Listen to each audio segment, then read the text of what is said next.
सवाल नंबर एक महिला किस उम्र तक बच्चा पैदा कर सकती है? दरअसल तकनीकी रूप से देखें तो एक लड़की या महिला 12 से 51 साल की उम्र तक मां बन सकती है।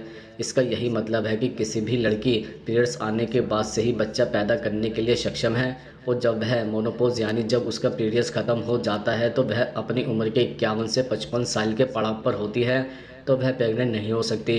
विभिन्न रिपोर्ट्स में कहा गया है कि एक महिला में बच्चा पैदा करने की सही उम्र 20 से 30.5 साल की होती है। जैसे जैसे एक लड़की बड़ी होती है उसमें बच्चा पैदा करने की शक्ति कम होने लगती है। इसके अलावा एक सही समय पर प्रेग्नेंट नहीं होने पर बच्चा कंसीव करने में भी कई दिक्कतें होती हैं। इसलिए यह अक्सर कहा जाता है कि एक ठीक ठाक उम्र में बच्चा पैदा कर लेने चाहिए, नहीं तो कई तरह की हेल्थ से जुड़ी दिक्कतें हो जाती हैं। हेल्थ एक्सपर्ट का कहना है कि गर्भवती होने का सबसे अच्छा समय आपके 20 साल से अधिक है और 30 साल के शुरुआत के बीच है। यह एक ऐसी आयु सीमा है जिसमें माँ और बच्चे दोनों की सेहत ठीक रहती है। एक रिसर्च में यह भी खुलासा किया गया है कि एक औरत के लिए बच्चा पैदा करने के लिए सही उम्र 30.5 साल है। वहीं कई डॉक्टर्स का मानना है कि उम्र सिर्फ एक नंबर है, आपको प्रेग्नेंट होना है या नहीं है आपका फैसला होना चाहिए। क्योंकि जब भी आप परिवार शुरू करने की सोच रहे हैं तो सबसे ज़रूरी चीज़ है उसमें इन्वेस्ट करने के लिए आप इमोशनली और फाइनेंशियली दोनों तरह से मजबूत हो। इसके अलावा हम आपको यह भी बता दें कि महिलाएं लगभग 20 लाख अंडे के साथ पैदा होती है। 37 की उम्र तक आने तक एक महिला के पास 25,000 अंडे ही बचते हैं, और 51 साल की उम्र आने तक सिर्फ 1,000 अंडे बचते हैं। डॉक्टर्स के मुताबिक जैसे जैसे किसी महिला की उम्र बढ़ती है उनमें अंडों की गुणवत्ता भी कम होती जाती है। जैसे जैसे लड़की बड़ी होती है उनके अंदर बच्चा पैदा करने की शक्ति कम होने लगती है। आपकी प्रजनन क्षमता लगभग 32 की आयु में धीरे धीरे कम होने लगती है। 35 से 37 साल के बीच किसी भी औरत की प्रजनन क्षमता अधिक तेज़ी से कम होने लगती है। बढ़ती उम्र के साथ प्रेग्नेंट होने में कई दिक्कतों का सामना करना पड़ता है। 30 के बाद कई महिलाओं को उन्हें इनफर्टिलिटी का सामना भी करना पड़ता है। जिन महिलाओं की उम्र 30 से 32 है और वह प्रेगनेंसी का सोच रहे हैं और 6 महीने के प्रयास के बाद भी आप गर्भवती नहीं होती है तो आपको डॉक्टर से कंसल्ट करना चाहिए। सवाल नंबर 2, एक सामान्य पुरुष किस उम्र तक पिता बन सकता है? दरअसल अक्सर ऐसा माना जाता है कि बच्चा पैदा करने के लिए महिलाओं की एक सही उम्र होती है, जबकि पुरुष किसी भी उम्र में बच्चा पैदा कर सकते हैं। हालांकि यह बात पूरी तरह से सही नहीं है। बच्चा पैदा करने के लिए महिलाओं की उम्र जितनी मायने रखती है उतनी ही पुरुषों की उम्र भी रखती है। इसकी वजह यह है कि उम्र बढ़ने के साथ ही पुरुषों में स्पर्म काउंट और इसकी क्वालिटी गिरने लगती है।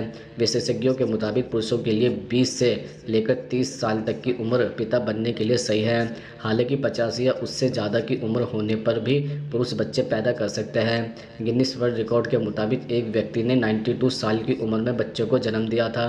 शोधकर्ताओं का कहना है कि बच्चा पैदा करने में पुरुषों की उम्र काफ़ी महत्वपूर्ण होती है। 40 वर्ष से ज़्यादा उम्र होने पर पुरुषों में पिता बनने की संभावना कम होने लगती है। इसके अलावा एक्सपर्ट का कहना है कि पुरुषों में स्पर्म का प्रोडक्शन कभी नहीं रुकता है, लेकिन उम्र बढ़ने के साथ स्पर्म का डीएनए डैमेज होने की संभावना काफ़ी ज़्यादा बढ़ जाती है, जिससे प्रजनन क्षमता प्रभावित होती है। होने वाले बच्चे के स्वास्थ्य पर भी इसका बुरा असर पड़ता है। कई स्टडीज़ में यह बात सामने आई है कि जब पुरुष ज़्यादा उम्र में पिता बनता है तो इससे बच्चों में तंत्रिका विकास संबंधी विकार देखने को मिल सकते हैं। विश्व स्वास्थ्य संगठन ने सीमन के कुछ मापदंड तय किए हैं जिनमें हेल्दी स्पर्म निर्धारित किया जाता है। इसमें स्पर्म काउंट, शेप और मूवमेंट शामिल है। इसके अनुसार 35 साल की उम्र के आसपास पहुंचते ही पुरुषों में यह स्पर्म पैरामीटर खराब होने लगता है। इसके अति पुरुषों में 22 से लेकर 25 साल के बीच पुरुष सबसे ज़्यादा फर्टिलाइज होते हैं। ऐसे में उन्हें 35 साल की उम्र से पहले बच्चा पैदा कर लेने की सलाह दी जाती है, क्योंकि इस उम्र के बाद फर्टिलिटी खराब होना शुरू हो जाती है। अगर आप 45 की उम्र के बाद बच्चे पैदा करने की सोच रहे हैं तो पहले डॉक्टर से संपर्क कर लें। सवाल नंबर 3, तेज़ी से वजन घटाने के लिए कौन सी सब्जी खाएं? दरअसल अगर आप अपना वजन तेज़ी से कम करना चाहते हैं तो अपनी लाइफ में कुछ सब्जियों को शामिल करें। जैसे नंबर 1, वेट लॉस में खीरा काफ़ी कारगर तरीके से आपकी मदद कर सकता है। दरअसल खीरे में पानी की अच्छी मात्रा होती है जो कि शरीर में हाइड्रेशन लेवल को बढ़ाता है और बॉवल मूवमेंट को तेज़ करता है। साथ ही यह पेट को भरा हुआ रखता है और भूख कंट्रोल करता है। इसके अलावा इसका फाइबर मेटाबॉलिज्म बढ़ता है और आंतों में चिपके फैट को बाहर निकालते हुए वेट लॉस में तेज़ी से मदद करता है। नंबर 2, लौकी वेट लॉस करने वालों के लिए परफेक्ट सब्जी है। इस सब्जी में 90% तक पानी होता है। इसके अलावा इसमें फाइबर की अच्छी मात्रा होती है जो कि मेटाबॉलिज्म को तेज़ करता है और पाचन क्रिया में तेज़ी लाता है। इसके अलावा यह शरीर को डिटॉक्सिफाई करने में भी तेज़ी से काम करता है, जिससे वेट लॉस में मदद मिलती है। नंबर 3, ब्रोकली में प्रोटीन की अच्छी मात्रा होने के साथ हाई कैलोरी भी होती है, यानी कि इसे खाकर आपका पेट लंबे समय तक के लिए भरा रह सकता है। साथ ही इसके माइक्रो न्यूट्रिशन वेट लॉस में काफ़ी मदद करता है, इसलिए इसे वेट लॉस डाइट का हिस्सा बनाया जाता है। नंबर 4, पालक खाकर आप सच में अपना वजन घटा सकते हैं। इसका प्रोटीन वेट लॉस में तेज़ी से मदद करता है और मेटाबॉलिक रेट बढ़ाता है। इसके अलावा इसका फाइबर बॉवेल मूवमेंट को तेज़ करने में मददगार होता है। तो वेट लॉस के लिए पालक की स्मूदी पिए या फिर इसे ऐसे ही सलाद में खाएं। नंबर 5, पत्ता गोभी को आप वेट लॉस डाइट में कई प्रकार से शामिल कर सकते हैं। आप इसे कच्चा भी खा सकते हैं, आप इसका सूप भी पी सकते हैं, यानी कि आप पत्ता गोभी का कई प्रकार से सेवन कर सकते हैं और इसका फाइबर और रेफेस शरीर में जमा चर्बी को साफ करने में मदद करेगा। सवाल नंबर 4, तेज़ी से खून बढ़ाने के लिए क्या खाना चाहिए? दरअसल अगर आप में खून की कमी है और आप शरीर में खून बढ़ाना चाहता है तो आपको कुछ चीज़ों का सेवन करना पड़ेगा। जैसे शरीर में आयरन की कमी को दूर करने का सबसे अच्छा स्रोत चुकंदर है। चुकंदर खाने से हीमोग्लोबिन बढ़ता है। खून की कमी होने पर चुकंदर खाने की सलाह दी जाती है। इसके अलावा पालक में भी भरपूर आयरन होता है। हीमोग्लोबिन की कमी होने पर आप डाइट में पालक जरूर शामिल करें। पालक में कैल्शियम, सोडियम, खनिज लवण, क्लोरीन, फास्फोरस और प्रोटीन जैसे तत्व होते हैं। इसके साथ ही आयरन की कमी को दूर करने के लिए अनार भी अच्छा है। अनार का जूस पीने से एनीमिया जैसी बीमारियों से छुटकारा मिलता है। इसके अतिरिक्त अंडे में प्रोटीन, विटामिन, मिनरल्स, आयरन और कैल्शियम पाया जाता है। इसके अलावा अंडे में प्रोटीन डी भी होता है। अंडे में आयरन भी भरपूर होता है। दरअसल खून की कमी को दूर करने और हड्डियों को मजबूत बनाने के लिए आप खाने में रेड मीट शामिल कर सकते हैं। इसमें विटामिन ए और डी, जिंक, आयरन और पोटेशियम काफ़ी होता है। आयरन और विटामिन सी की कमी के लिए आप डाइट में अमरूद भी शामिल कर सकते हैं। कोशिश करें अमरूद अच्छी तरह से पका हुआ हो। इसके अलावा साबुत अनाज और भरपूर मात्रा में दालें खाने से भी आयरन की कमी को पूरा किया जा सकता है। इससे हीमोग्लोबिन के स्तर बढ़ाने में मदद मिलती है। खून की कमी को दूर करने के लिए आपको डाइट में मेवा शामिल करने चाहिए। आप खजूर, अखरोट, बादाम और किशमिश जैसे सूखे मेवे खा सकते हैं। सुबह खाली पेट भीगी हुई किशमिश और उसका पानी पीने से आयरन की कमी को दूर किया जा सकता है। हीमोग्लोबिन बढ़ाने के लिए आप हरी सब्जियां अपनी डाइट में जरूर शामिल करें। हरी सब्जियों में आयरन काफ़ी मात्रा में होता है। आप लाल रंग के फलों को भी डाइट में शामिल करें। सवाल नंबर 5, रोजाना ग्रीन टी पीने के क्या फ़ायदे हो सकते हैं?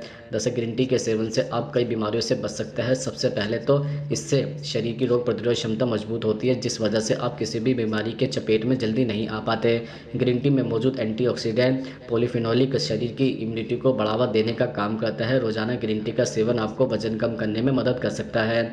इसमें पॉलीफिनोल पाया जाता है जो शरीर के मेटाबॉलिज्म को बढ़ाता देता है। इसके अलावा शरीर में फैट के ऑक्सीकरण को भी बढ़ावा देता है। इसमें फैट और कब्ज नहीं होते। ग्रीन टी पहले से बनी चर्बी को घटाने का काम नहीं करती, लेकिन नहीं चर्बी को बढ़ाने से रोकने का काम जरूर करती है। इसके अलावा ग्रीन टी में मौजूद एंटीऑक्सीडेंट, पॉलीफिनोल और अमीनो एसिड की मात्रा शरीर में हार्मोन को संतुलित कर मूड को ठीक करने का काम करती हैं। इससे आप तनाव से मुक्ति पा सकते हैं। रोजाना ग्रीन टी के सेवन करने से मस्तिष्क तनाव के साथ साथ शारीरिक तनाव से भी छुटकारा मिलता है। इसके साथ ही ग्रीन टी बैड कोलेस्ट्रॉल को कम करने में सहायक है। साथ ही यह गुड कोलेस्ट्रॉल को बढ़ाने में मदद कर सकता है। इसके नियमित सेवन से बीपी भी कंट्रोल में रहता है और हार्ट स्ट्रोक का खतरा कम होता है। सवाल नंबर 6, याददाश्त को तेज करने के लिए क्या खाना चाहिए? दरअसल एक रिसर्च के अनुसार दिन भर में कम से कम 8 गिलास पानी पीना जरूरी है। शरीर में पानी की कमी होने से मस्तिष्क की कोशिकाओं के साथ साथ एकाग्रता और याददाश्त प्रभावित होती है। इसलिए हमें हमेशा पानी पीने का ख्याल रखना चाहिए, जिससे कि मेमोरी पावर बढ़ाने में फ़ायदा मिल सके।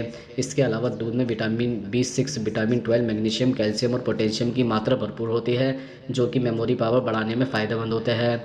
दूध में पाए जाने वाले पोषक तत्व याददाश्त को बढ़ाने में कारगर है। मेमोरी बढ़ाने के लिए हफ्ते में कम से कम एक बार मछली का सेवन करना फ़ायदेमंद हो सकता है। दरअसल फिश ऑयल में ओमेगा 3 फैटी एसिड पाया जाता है, जो बच्चों के दिमाग और आंखों के विकास में फ़ायदा होता है।